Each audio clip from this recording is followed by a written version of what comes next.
All right, I forgot to explain to you how I got this apart for the most part. Um, I just wanted to share that with you. There are 6 screws. This whole thing comes off. I got rid of this under there, so there's nothing to screw to. But there's 6. 1, 2, 3, 4.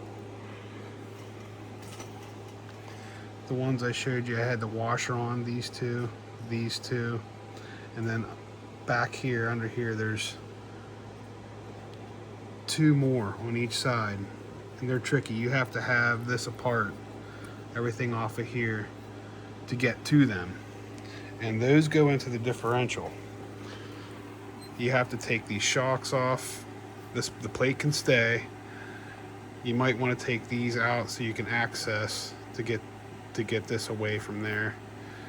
Um, once these are off, this cover can come off after those 6 screws are out, but then you have these links and it will not come off. And what I did was take these 3mm hex screws out, one top, one bottom. Then this whole thing comes out and allows you to take this cover straight off, and then you can access all of that. And then there's screws underneath for the motor plate. I take these all out. These 4 for the differential. There's 2 here for that cover, that plastic cover I just showed you, and then 3 right there for the motor plate. That'll allow you to take the motor and stuff straight up out. So there's what, 4, 6, 9 screws all together. And once they're out, you have access to all that stuff. The differential, you'll be able to access the differential if you needed to. Take the back screws out then and replace whatever you need. I was having problems with the pinion. There was a shim or something missing, or it just needed a shim. I put a little E-clip in there, is what I put in there. But that's what it takes to get this off. That is the trickiest part, because when you go to take this off, it's all hooked to here, and you want to pop these out. You're like, oh, I did do that one time, but then you do that, then they'll be really loose for good because they're like a ball joint. So the best thing to do is take the screw out here and the screw out on the bottom, and it just comes out. Your axles will fall. That's no big deal. Your axles will slide right out. You can just set them aside.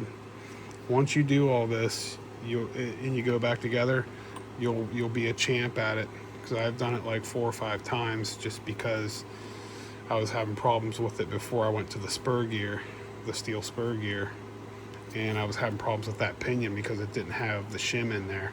It kept popping loose because there's a cross pin in there that just lays in there and turns the pinion, the ring gear. So I had to put an E-clip so it wouldn't keep popping out. You have to see it to know what I'm talking about, probably. But yeah, this is just one screw. It's loose right now, but you can see that right there.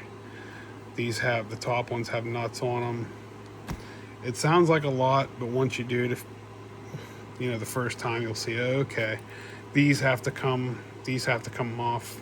There's just pins running through there and a screw that's like a retaining screw. You run these little Phillips out, and then get your little scribe. See these little pin point, like these scribes? I just use my straight one to poke the pin out from the front side and push it out the back, and then grab some needle nose and pull them out, and then these A-arms come boop, right off.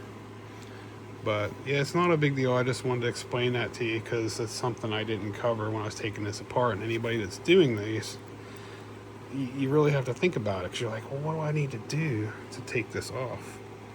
So hopefully I explained that okay. It's not a big deal. A lot of these you're going to want to turn out by hand with the hex driver, because I stripped, I don't know, like 6 screws just from doing this so many times, because my drivers, if you don't have them straight down perfect, they're going to strip them out. These screws are junk. So thank goodness that guy sold me the hardware with the kit, or I'd have been screwed. So there we have it. Hope that helps. Thanks.